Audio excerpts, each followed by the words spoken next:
Hi, I'm Dr. Zayed. I am the founder of Southern Mississippi Heart Center and the director of the cardiovascular services at Singing River Hospital System. I have been practicing for about 30 years on the Mississippi Gulf Coast. I am an interventional cardiologist, but have a lot of interest in preventative cardiology as well. And today we're going to talk about high blood pressure. First, let's see what blood pressure is. Blood pressure is the force exerted by the blood on the inside of the arterial wall as it flows through it. We have two numbers, an upper number called the systolic blood pressure, which represents the force exerted on the arterial wall while the heart is squeezing or contracting, and the lower number is called the diastolic pressure, which represents the pressure, the force applied on the arterial wall while the heart is relaxing between beats.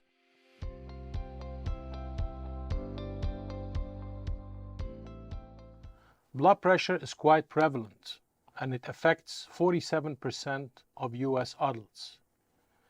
It also affects 60% of blacks. It is estimated that 116 million Americans suffer from high blood pressure. Unfortunately, in Mississippi, we are one of 11 states that falls in an area of high blood pressure prevalence, higher than the national average, and there is a high prevalence of stroke. Thus, the name America's Stroke Belt, where there is an 18% higher incidence of stroke.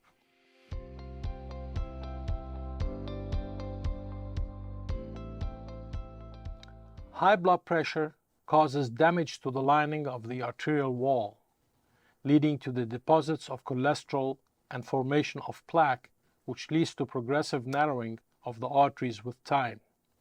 These arteries feed vital organs, and the first thing that the patient may experience is a complication related to that.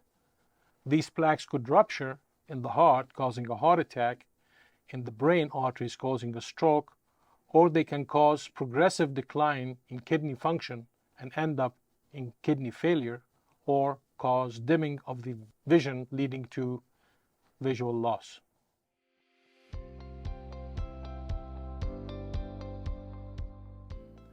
Most patients walk around with high blood pressure and have absolutely no symptoms.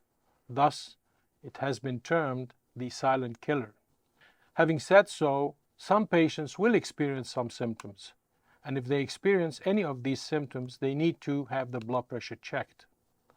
Blurring of vision, headaches, fatigue, shortness of breath, nausea, and recurrent nasal bleeds are all manifestations that could indicate that the patient has high blood pressure.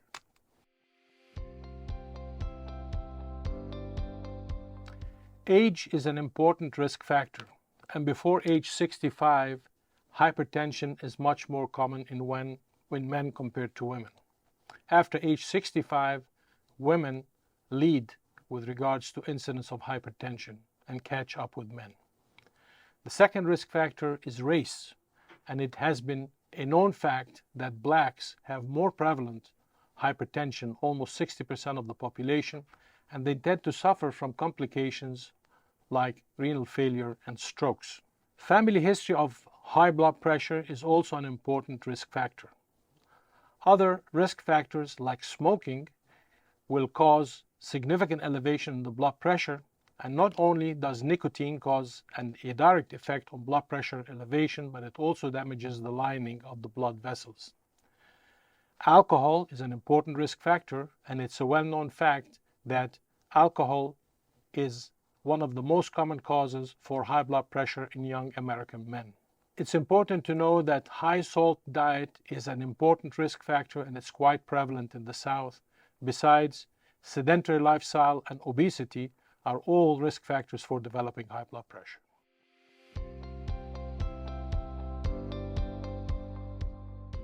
It's very important for patients to be relaxed before they have their blood pressure checked.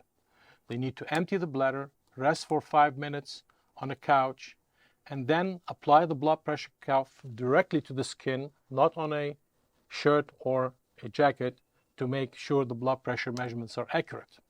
They need to relax their back, rest it, and they need to have both feet on the ground uncrossed. And that is the right way to measure blood pressure.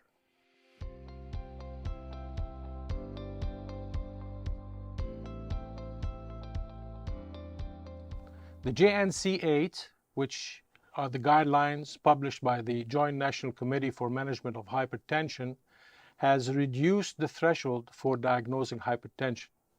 Thus, more patients are now considered hypertensive that did not used to be considered in the past. Normal blood pressure is now 120/80 or less for everyone. Elevated blood pressure is defined as blood pressure between 120 and 129, and the diastolic blood pressure is still below 80. And in this group of individuals, it is recommended that lifestyle changes be instituted for 3 to 6 months and the blood pressure rechecked again.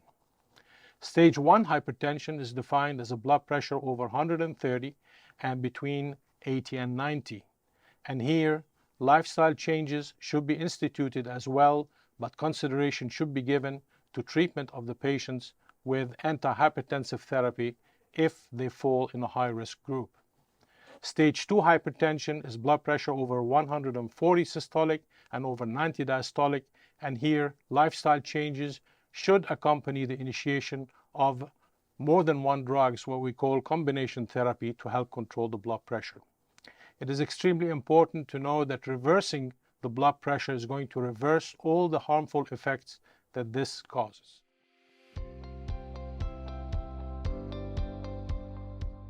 There are two important ways for management of blood pressure. Both go hand in hand. One is lifestyle changes, which is, in my opinion, the more important aspect of management of hypertension, and the second is drug therapy. So what are the life changes that could favorably affect blood pressure control? As we mentioned earlier, bad habits like eating too much salt, smoking, alcohol, lack of exercise, and leading a sedentary lifestyle are all risk factors for developing high blood pressure.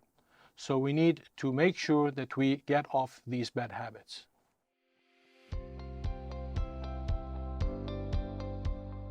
The DASH diet is a good diet to start with.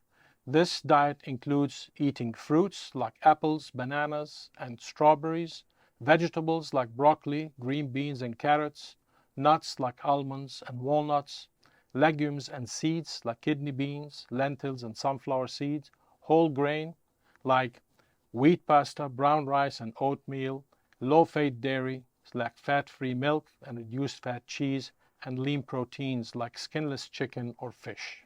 What kind of foods to avoid in hypertension? I think this is more important because I believe in Mississippi, one of the main reasons for hypertension is high salt intake. Salt intake in the United States on the average is around 3,700 milligrams a day, which is double the recommended daily allowance. And we have a lot of patients that sprinkle salt on the food before they even taste it. The second thing is most of the salt that you will take is actually not what you add to your food, but it's already present there. Examples for that include processed foods, which will give you 75% of the salt that you take. Processed foods are toxic to health. Deli meats and bacon are also important sources. And just as an example, if you eat 3 slices of turkey, you are getting 1,000 milligrams of salt, which is half your daily allowance. Pickles are very rich in salt. 1 pickle a day is actually contains at least 1 gram of salt, which is 1,000 milligrams, again half of your daily allowance. Canned foods like soups are full of salt. Even the low salt variety will have at least 400 milligrams per serving. Alcohol, as we mentioned earlier, is associated with hypertension, and avoidance would lead to better blood pressure control. So in summary, high blood pressure is an important risk factor for cardiovascular disease. The good thing about high blood pressure is once it's controlled, all the bad effects are taken care of. High blood pressure is quite prevalent, especially in Mississippi as one of the 11 states forming the U.S. stroke belt. And we can affect significant change on blood pressure control by changing our habits. Healthy lifestyle is important for better blood pressure control.